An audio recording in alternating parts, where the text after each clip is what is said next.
যেখানে হচ্ছে অষ্টকালীন লীলা কীর্তন, সেটি হচ্ছে বৃন্দাবন। যেখানে গৌর ভক্তের আগমন, আমার সাধুগুরু বৈষ্ণবের আগমন, সেটি হচ্ছে বৃন্দাবন। একেবারে গৌরাঙ্গ সুন্দর পুরবারে দর্শন করে বলে উঠলি, এই সেই বৃন্দাবন। আমার বড় বড় দেখি বৃন্দাবনের সমান,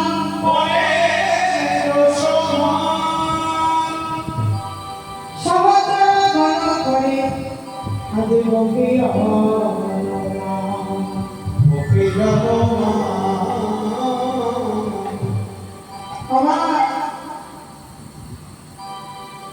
তাই বলছি সমস্ত ঘন করে আদি গোপী বলবান।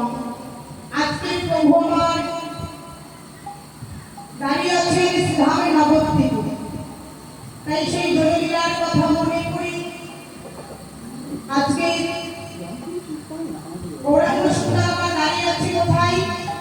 নবদ্বীপে শ্রীবাস আঙ্গিনার মাঝে তিনি দাঁড়িয়ে আছেন। তাই শ্রীবাস আঙ্গিনার মাঝে দাঁড়িয়ে তিনি আজকে ভক্তগণদের সঙ্গে নিয়ে আজকে প্রভু আমার আনন্দ করছে। কেমন হবে?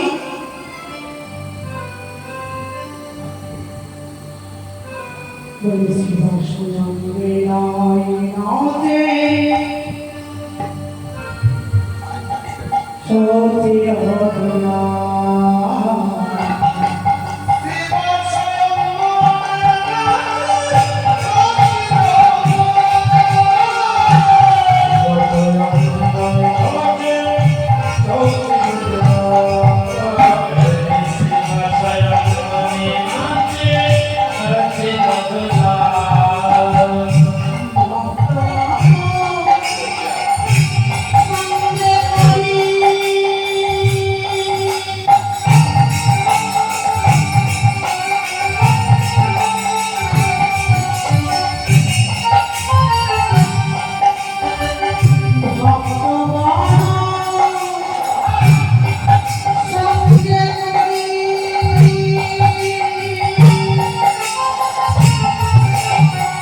শ্রীবাস কাঙ্কিনার মাঝে দাঁড়িয়ে ভক্তগণের সঙ্গে নিয়ে আজকের আনন্দ করছে।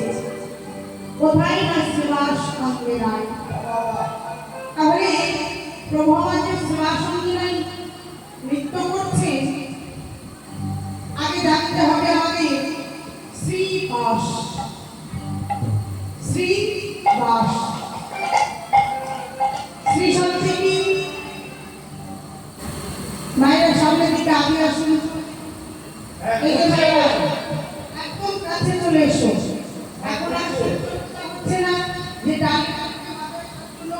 জায়গা ফাঁকা রাখতে হবে, সামনের দিকে আগে আসো। আর যেসব মায়েরা ঘুমাচ্ছে তাড়াতাড়ি চলে আসুন। আমাদের রাসলীলা আরম্ভ হয়ে গেছে, তাড়াতাড়ি চলে আসুন। আরে সামনের দিকে আসো, আরো সামনের দিকে এসো। সামনের দিকে আগে আসো। সামনে ফাঁকা আছে, দেখতে ভালো লাগছে। যারা আসবে তারা পিছনে বসবে। সামনে আগে এসো, ফাঁকা আছে। এসো সামনের দিকে, একদম সামনে চলে এসো। এই যে মাইরা, এই যে সামনের দিকে আগে আসো। পুরাই মেশিন আর মিক্সার নিয়ে বসতেই পারতাম। এই যে পুরে এসে বলাবো আছে, ঠিক আছে।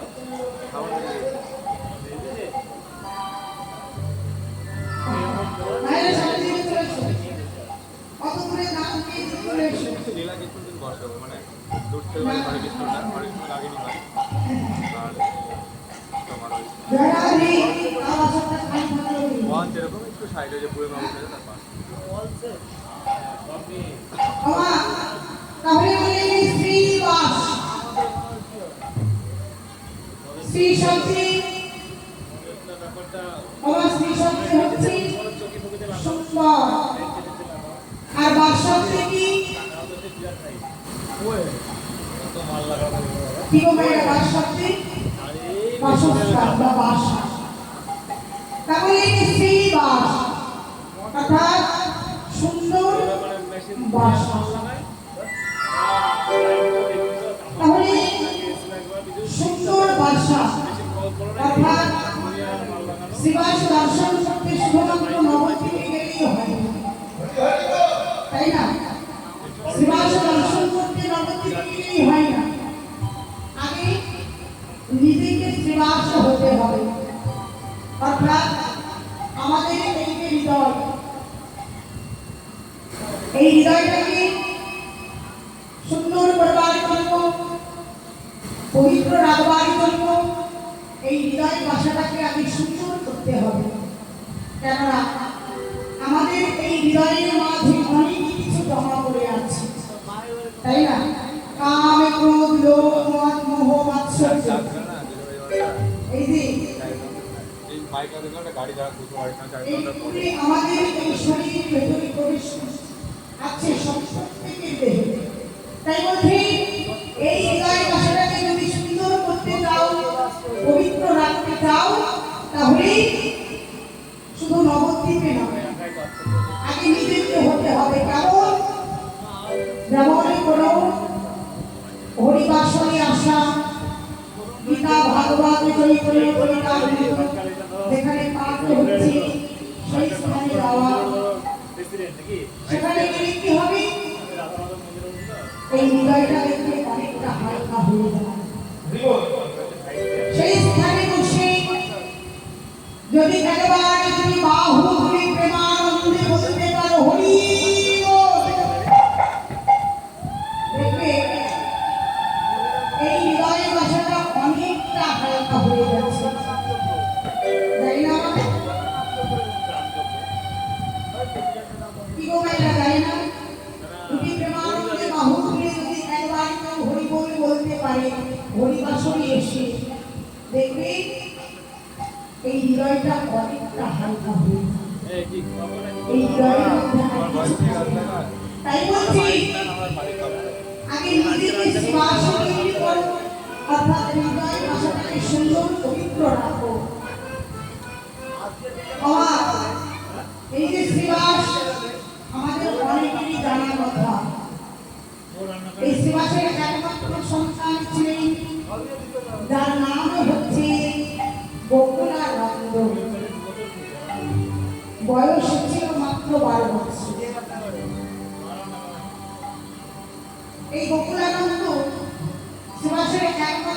পুত্র।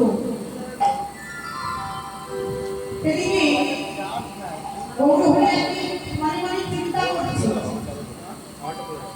যে শ্রীবাস আমাকে বড় ভালোবাসে, আমার জন্য সবই কিছু করতে পারে, তবে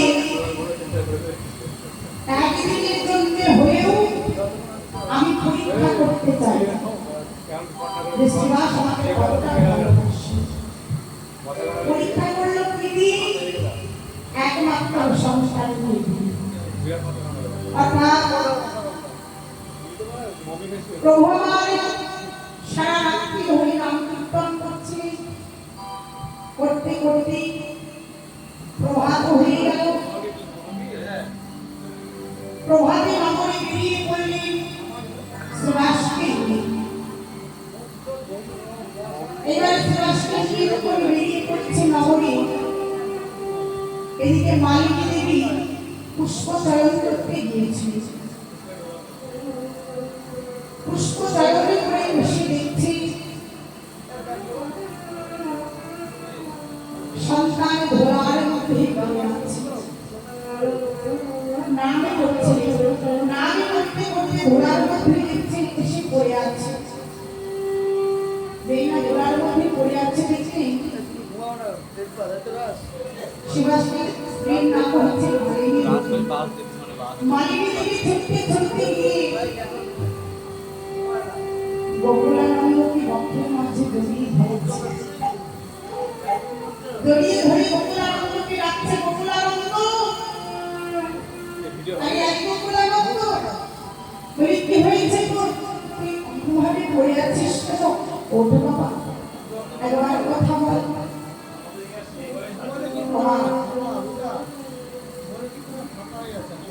সন্তানকে কোলে কোলে নিয়ে রাস্তা নারী ধরে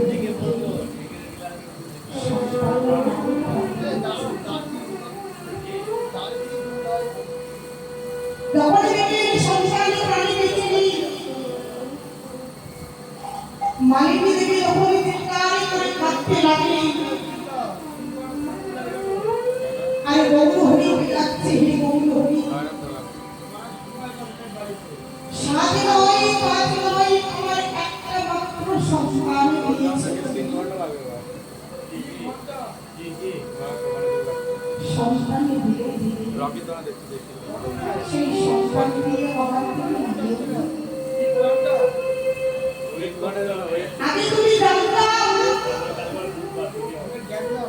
তাহলে তোমাকে তোমার আমি ভালোবাসতাম না।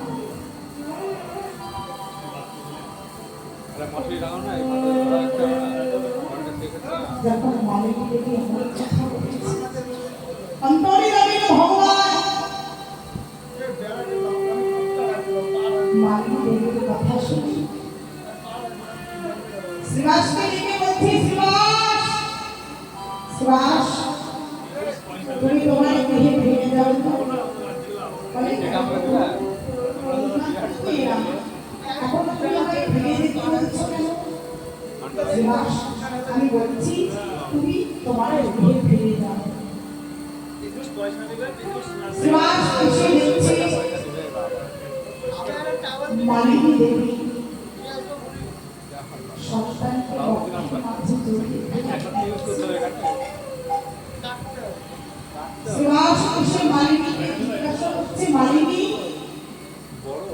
কি হয়েছে, তুমি সন্তানকে জড়িয়ে ধরে কাঁদছো কেন?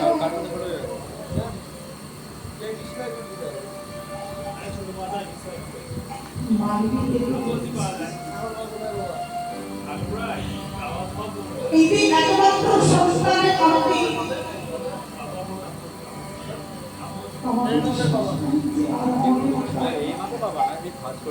সন্তানকে আরে প্রাণী বেঁচে নেই, এই না বলেছে সন্তানের প্রাণী বেঁচে নেই। ভগবান কিছু করতে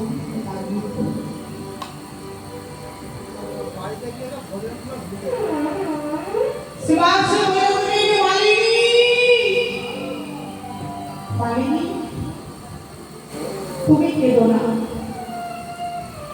যতটুকু মনে প্রাণে নিয়ে সন্তানের জন্য কাঁদছ, ততটুকু মনে প্রাণে দিয়ে তুমি আমার গৌতমীর জন্য কাঁদো। যার সন্তান তার জন্য পৌঁছে গেছে, যে সন্তানের জন্য তুমি কাঁদছ, সেই সন্তানের জন্য না কেঁদে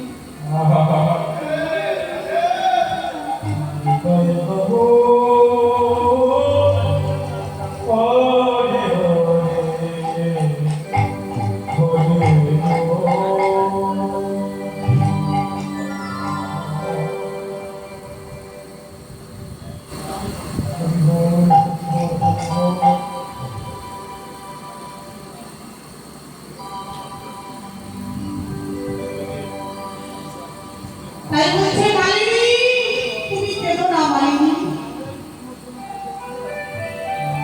গৌরহরি আমার চোখে চোখে এসেছে শ্রীবাস অঙ্গিনায়,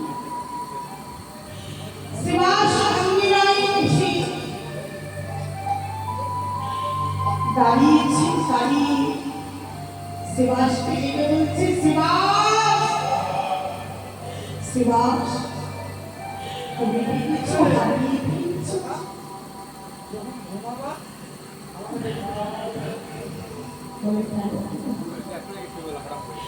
তোমার কত ধন চাই ধনে বাধা, সে কি কিছু হতে পারে বলো?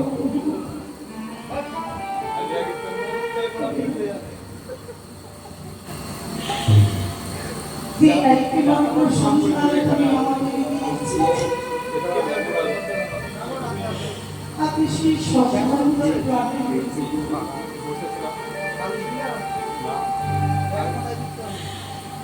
মালিনী দেবীকে বলছে, মালিনী, মালিনী, আমি অনেক কষ্ট করে বড় তুমি হয়েছিলাম। সন্তানের জন্য কেঁদো না। দাঁড়াইলে আমার ভয় পাচ্ছিল, তোমাদের মধ্যে যার সন্তান তুমি তার চরণে পৌঁছে দাও।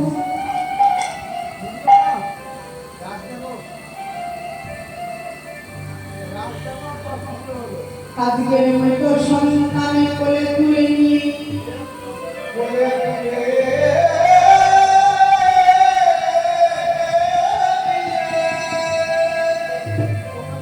প্রভুর শিবানী কোলে চরণ করি বলে, আরে আমি তোমার সন্তান,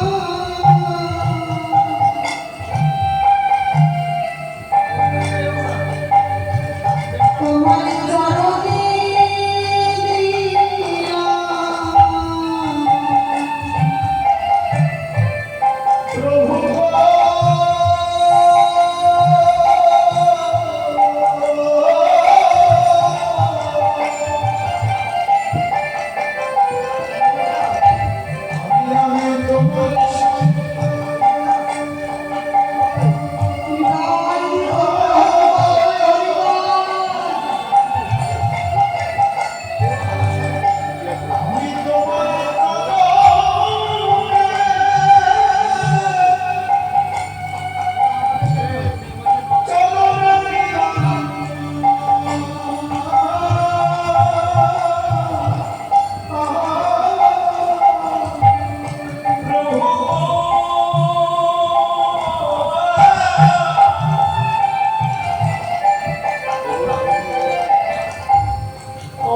অপরাধী